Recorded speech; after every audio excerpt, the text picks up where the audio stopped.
کہ اکثر جب آپ سنتے کہ بلا بندہ دنیا سے چلا گیا، ایز اے مسلمان یہ ایمان کا تقاضا ہے، ہم جو کچھ ہوتا ہے فی سبیل اللہ معاف کر دیتے ہیں۔ اب لوگ کہتے چلو جی خدا کی رضا کے لیے معاف کیا، لیکن کبھی دنیا کے اندر بیٹھے ہوئے وہ مظلوم جب اس ظلم کو یاد کرتا ہے تو ادھر عذاب والے فرشتے اس کی ظالم کی قبر کے اندر آن پہنچتے ہیں اور اسے عذاب دینا شروع کر دیتے ہیں۔ اس لیے حقوق اللہ تو وہ اس کے یہاں جائے گا، وہ دیکھے گا۔ پھر ہمارے یہاں ایک جنازے پہ حضرت اعلان کیا جاتا ہے کہ مرنے والے کے ذمے جو قرضہ ہے، ایک تو قرضہ ہوتا ہے نا جو آپ نے نقدی لیا، جیسے یہ ہمارے بھائی دنیا سے چلے گئے، ان کی سبزی کی دکان تھی، اب ان کے بھائی کہہ رہے تھے ان کے ظاہر ہے لین دین کے معاملات منڈی والوں کے ساتھ بھی ہوں گے، باقی لوگوں کے ساتھ بھی ہوں گے، بہت سارے معاملات ہوں گے۔ وقتی طور پر آپ ایسے کریں، اگر کہ یہاں پہ ان کے جتنے لین دینے والے موجود ہیں، وقتی طور پر آپ فی سبیل اللہ اسے معاف کر دیں۔ جنازے کے بعد ان کے بھائی موجود ہیں، اولاد موجود ہے، آپ ان کے ساتھ بیٹھے حساب کتاب لیں، اور آپ کو طلب کرنا تھا طلب بھی کر سکتے ہیں، دینا تھا دے بھی سکتے ہیں، لیکن یہ قرضہ تو اولاد چکا دے گی، آپ کا مالی قرضہ اولاد چکا دے گی۔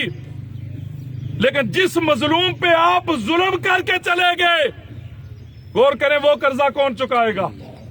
آپ کسی کی غیبت کر کے چلے گئے، وہ قرضہ کون چکائے گا؟ آپ کسی کا حق مار کے چلے گئے، وہ قرضہ کون چکائے گا؟ آپ نے کسی کا دل دکھایا، ہمیں کیا پتا دن کے اندر ہم سینکڑوں کام ایسے کرتے ہیں کہ جن کی وجہ سے کئی لوگوں کے دل دکھتے ہیں، کئی لوگوں کے دلوں کو تکلیف ہوتی ہے، وہ قرضہ کون چکائے گا؟ وہ قرضہ کون معاف فرمائے گا؟ وہ قرضہ کس سے معاف کروایا جائے گا؟ کسی کو پتا چلے گا تو کو معاف کروائے گا نا بھائی۔ اس لیے یہ بات یاد رکھیے، یہ برزخ کے معاملات اللہ پاک کرم فرمائے، میرے کریم نے فرمایا پناہ مانگو اس سے، پناہ مانگو۔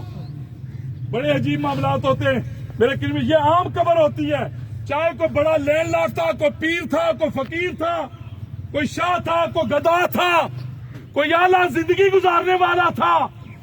آپ نے دیکھا ہوگا جب دنیا سے جاتا تو کانا ناپا جاتا ہے، یہی بات ہے نا بھائی۔ کبھی ایسا ہوا کہ 5 کنال میں رہنے والا، اس کی قبر بھی 5 کنال کے اندر کھو دی جائے، اور 1 کوارٹر کے اندر رہنے والا اس کی قبر بھی چھوٹی کھو دی جائے؟ نہیں، وہ کوئی بڑا تھا یا چھوٹا تھا، کانا ناپا جاتا ہے۔ 4 انگلی سر والی سائڈ سے، 4 پیر والی سائڈ سے 2.5 فٹ اس کی گہرائی ہوتی ہے۔ وہ ایک گڑھا کھود کے وہ پیر صاحب تھے تب، یا کوئی مانگ کے کھانے والا تھا تب، کوئی لگژری زندگی گزارنے والا تھا تب، یا جھونپڑی میں رہنے والا تھا تب اس کے اندر رکھ دیا جاتا ہے۔ اب اگلی بات سنیں، میرے کریم نے فرمایا وہ جو 2.5 فٹ کا گڑھا ہے، غور کیجئے گا، توجہ چاہوں گا آپ کی، میں بات کو کلوز کرنے لگا ہوں، وہ جو 2.5 فٹ کا گڑھا ہے، میرے کریم نے فرمایا یا تو اسے 70 گز مشرق اور مغرب کی طرف کھول دیا جاتا ہے اور جنت کی کھڑکیاں کھول دی جاتی ہیں، یا پھر اسے اتنا کلوز کر دیا جاتا ہے کہ مردے کی پسلیاں ایسے کراس ہو جاتی ہیں اور جہنم کی آگ، جہنم کے دروازے کھول دیے جاتے ہیں۔